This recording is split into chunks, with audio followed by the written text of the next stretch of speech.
আসসালামু আলাইকুম।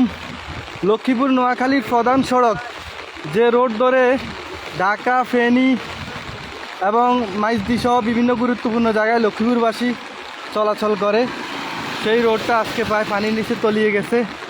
তো আপনারা দেখতে পাচ্ছেন অনেক গাড়ি, দূরপাল্লার অনেক গাড়ি সহ শর্ট ডিস্টেন্সের অনেক গাড়ি আটকা পড়ে আছে। তো আমরা আসলে খুবই বিপজ্জনক অবস্থায় আছি এই মুহূর্তে। সৃষ্টিকর্তার রহমত ব্যতীত আমরা এই বিপদ থেকে উদ্ধার হইতে পারবো না।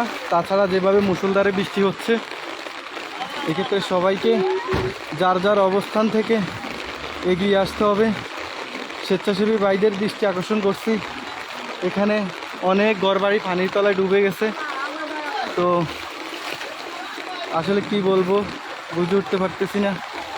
আপনারা সবাই দোয়া করবেন। হাঁটু সমান পানির নিচে গাড়িগুলো আটকা পড়ে আছে, বিশাল গাড়ির লাইন। এই যে এক ভাই মাছ ধরতেছে। ভাই, আপনি তো মাছ ধরতেছেন, কেমন এই বৃষ্টিতে আপনার ভালো লাগতেছে? অনেক ভালো লাগতেছে। যাই হোক, কথায় আছে কারো পৌষ মাস কারো সর্বনাশ, এরকম আর কি। দেখেন, আপনারা দেখেন, খাল বিল নদী নালা সব কানা কানা পূর্ণ হয়ে মেইন সড়কে চলে আসছে পানি। তো মানুষজন হেঁটে কোনো রকম রাস্তা পার হচ্ছে। আমিও একটি বিশেষ কাজে ঘর থেকে বের হয়ে আটকা পড়ে আছি। তো চমুনি যাওয়ার পথে সবাই নোয়াখালীবাসীর জন্য দোয়া করবেন। প্রাণের নোয়াখালী ভালো নেই, বিশেষ করে বেগমগঞ্জ, সাতখিল, সদর, কোম্পানিগঞ্জ এবং ফেনী জেলার পুরোটাই ডুবে আছে।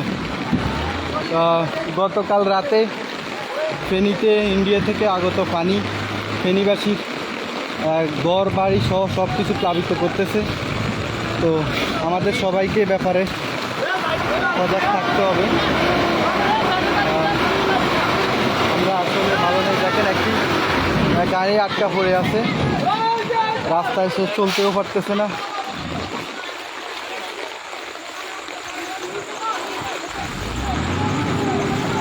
এই হলো ঢাকা লক্ষ্মীপুরের প্রধান সড়কের বর্তমান চিত্র। পানি বিপদসীমার উপর দিয়ে বয়ে যাচ্ছে।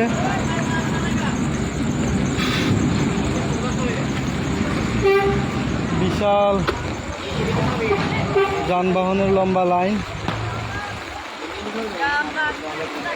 তো শর্ট ডিস্টেন্সে যে সকল যাত্রী রয়েছে তারা যানবাহন থেকে নেমে হেঁটে যাচ্ছে। এই যে দেখছেন, এই গবাদি পশুর ন্যায় মোটরসাইকেল হাঁটিয়ে নেওয়া হচ্ছে। তো খুব ভয়াবহ অবস্থা।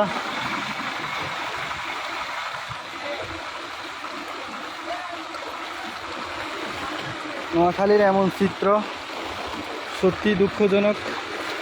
2004 সালের পরে নোয়াখালীতে স্মরণকালের শ্রেষ্ঠ বন্যা।